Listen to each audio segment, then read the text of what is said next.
I have, in fact, been spending my time with some of the darkest and most seriously damaging parts of my past as a form of meditation. They have you cross your arms over your heart, which I think is a fair improvement from looking at a light going left to right. But they have you cross your arms over your heart and tap your shoulders, one and then the other, one and then the other, while you're going through trauma memories with a guide who reminds you to come back out of it when it gets too immersed, and who reminds you that you're safe and helps you look within to see what it is you're looking at, what words are coming up, what old thought forms and patterns are coming up that are related to the events that you're remembering. EMDR is used for PTSD and CPSD and severe anxiety symptoms. I won't call them disorder. EMDR means eye movement displacement reassessment therapy. Okay. And what that means is they used to, well, when they had you in person, they would get a pendulum or a light or a screen, something like this, and they would let you, after training you through many safe place exercises and how to come back to reality where you are without having to submerge all the way into the trauma, they will walk you through some of the earliest things up to the most recent things until basically you have a lot of your memories back. You have a very good concept of why it is that these things have been so traumatic and dramatic in your life for so long. You have ancient memories back, which that's cool for me. I love that part. Previous lifetimes, man, it's opening up so much for me, and I can't really front. You know, it's hard work. I mean, these are things that people build up blocks around in their life, like for their entire lifetime, to try to keep safely hidden in order to not have to experience it so deeply and so frequently. And so diving right in there like that is like, I know it's successful for lots of reasons. One, besides just getting my memories back, what it does when you're tapping one shoulder and then the other like that, especially with crossed arms, one, you're hugging your heart chakra, across with both your magnets, your electric and your magnet, your yin and your yang hand. You're crossing them over each other, which magnetizes to your center, which is a great position for doing what? Well, you're tapping the left and the right brain, and you're healing the heart at the same time and keeping it safe and sheltered, which is incredible versus the using your brain the whole time to follow a light with your eyes. Old technique that they used to use. Thank God for video telehealth sessions where they had to come up with some new concepts. Tapping the left and right shoulder activates the left or the right and then the left brain. I'm not sure how it works with the crossed arm thing, which it actually activates first, because once you cross polarities like that and then you use the cross polarities to tap the polarities on the opposite sides, I would imagine that would sort of reverse the frequencies of things. Anyway, in the center as it goes. The process is working. I'm gaining more control over when I go in trauma modes and how I get out of them. Also, a cool tidbit for the metaphysical practitioners.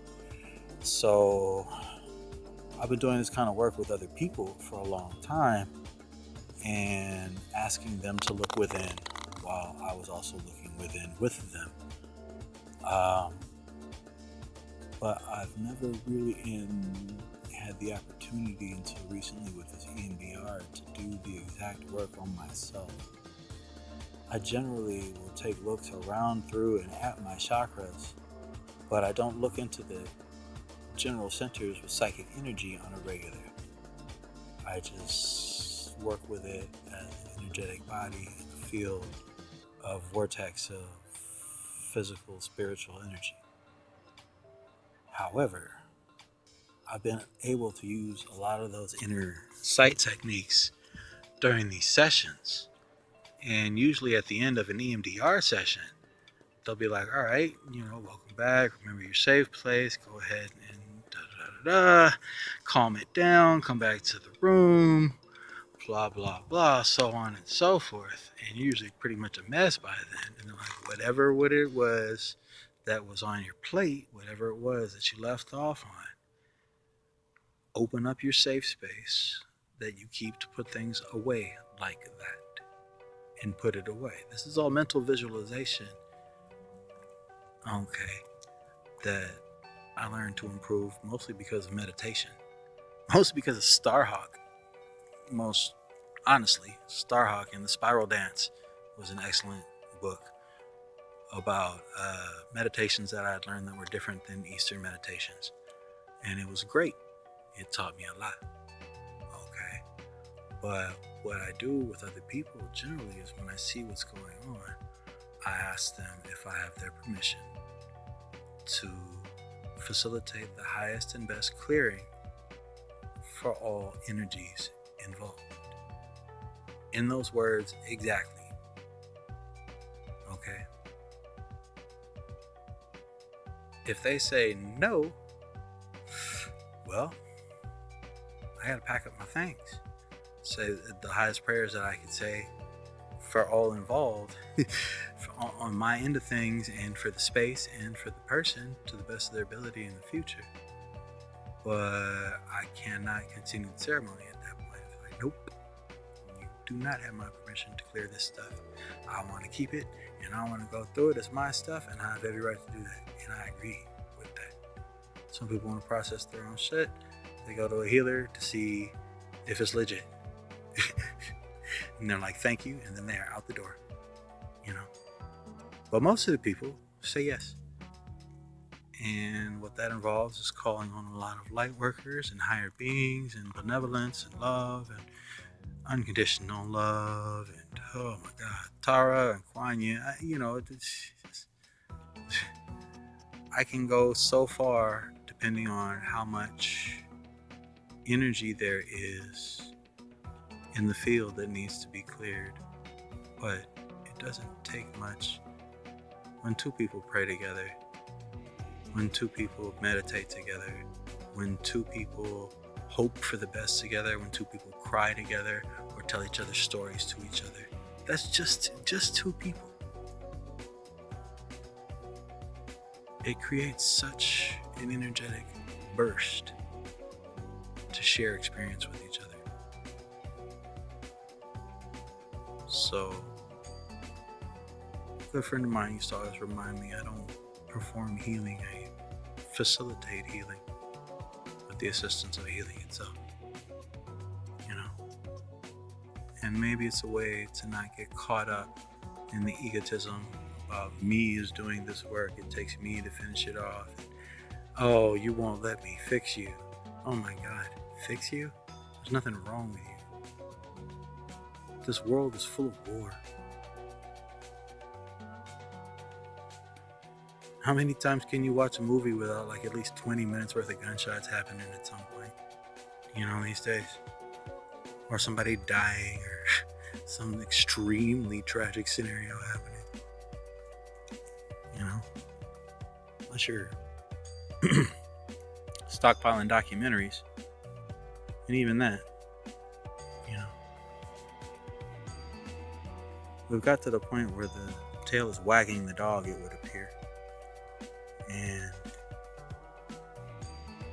we think that if we do what everybody wants, we'll get that much attention.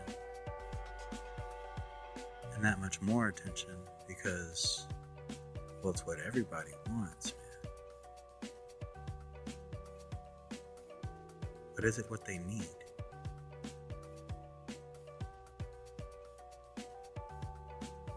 I've been screaming silently every morning when I wake.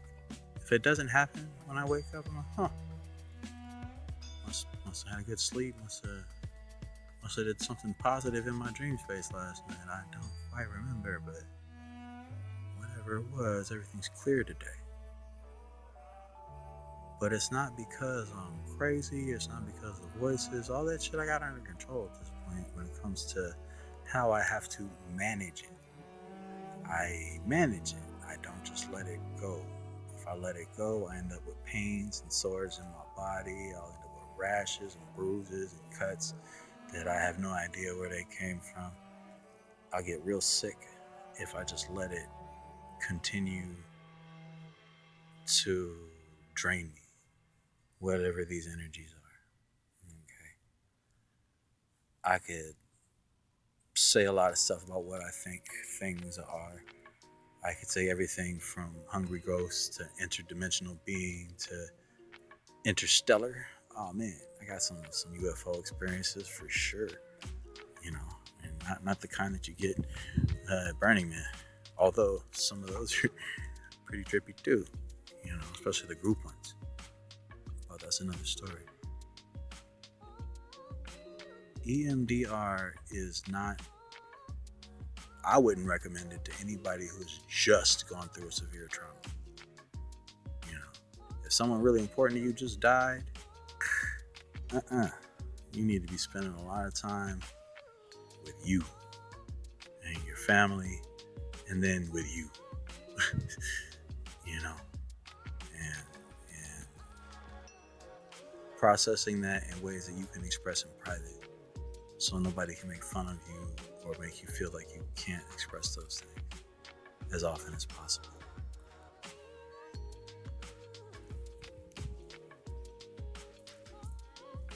It accesses the left and right brain, one and then the other. So instead of the synapse pattern firing straight from, oh my God, this is the worst trauma I've ever felt, I'm gonna die, this is happening all over again, how can this be happening again? It has to travel across the surface of the cerebrum from the left to the right side in order to get back to the trauma. So it opens up neural pathways in your brain that you are paving new way through. So it's not like just a repeat of the past in order, like in succession of shit, I gotta relive this again. It taps into a whole lot of stuff that has been untouched for a long time. And I gotta say, a lot of it is really good.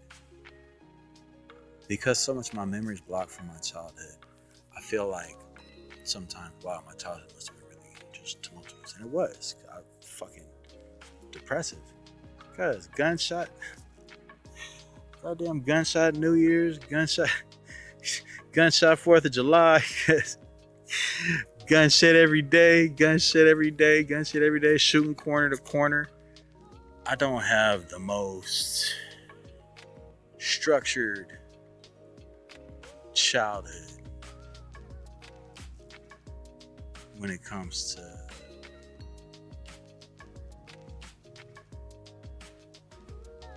solid people in place of parental, I guess you could say, logical parental assessment. They were all way too young to be having kids. They shouldn't have had no kids at that age. You know, my mom was 22, my dad was 20 when I was born. Dude, that would have put me in college, a year in college.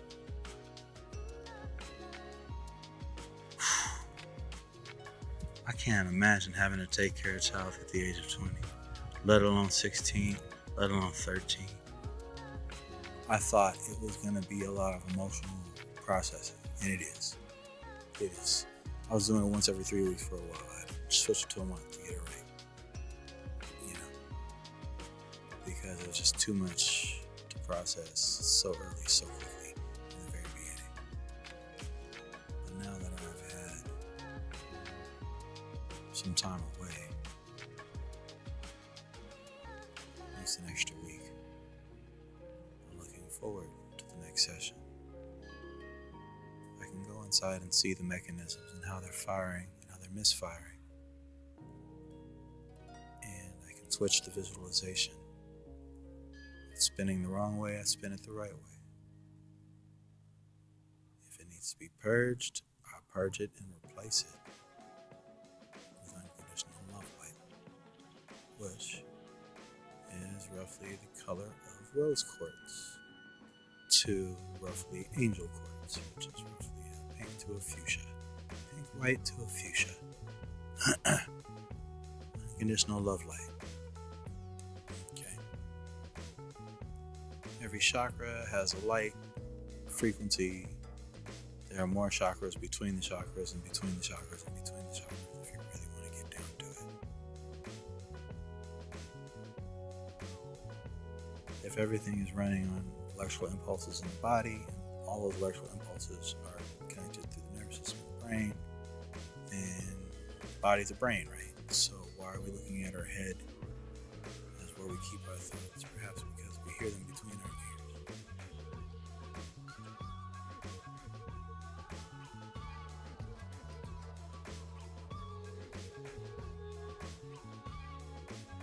I'm between 2 points here. So I'll kind of tie them together and wrap it up.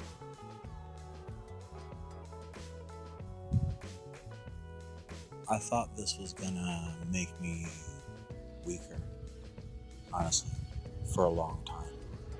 This EMDR process I thought was gonna make me weaker. And it has been strengthening since the beginning. I say again, I don't recommend it for people who have just gone through trauma, but they're still processing. You know, get some counseling, talk about your shit, get it off your chest and process it. You know what I mean?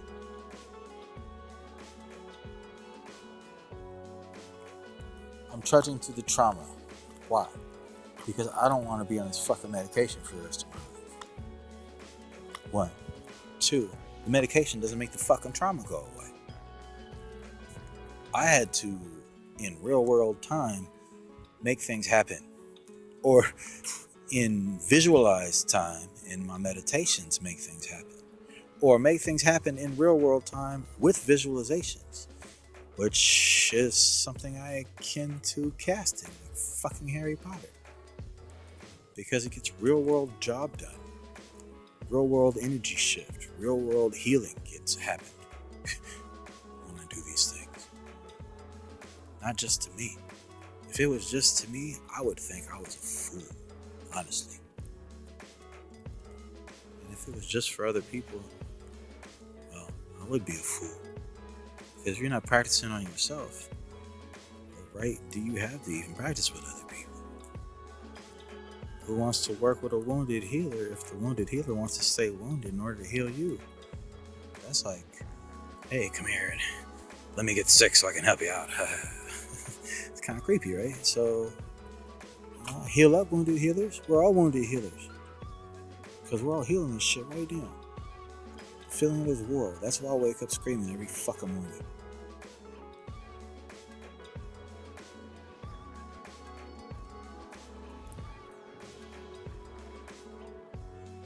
If I tap in, y'all, I can hear and feel amazing things happening. And none of that shit is on the news. Okay? And if I tap in,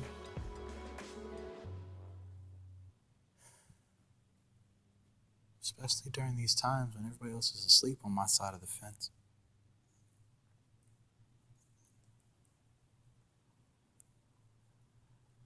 I can feel the dreams of these people. It's the only time I really feel calm is at night when everyone else was just sleeping.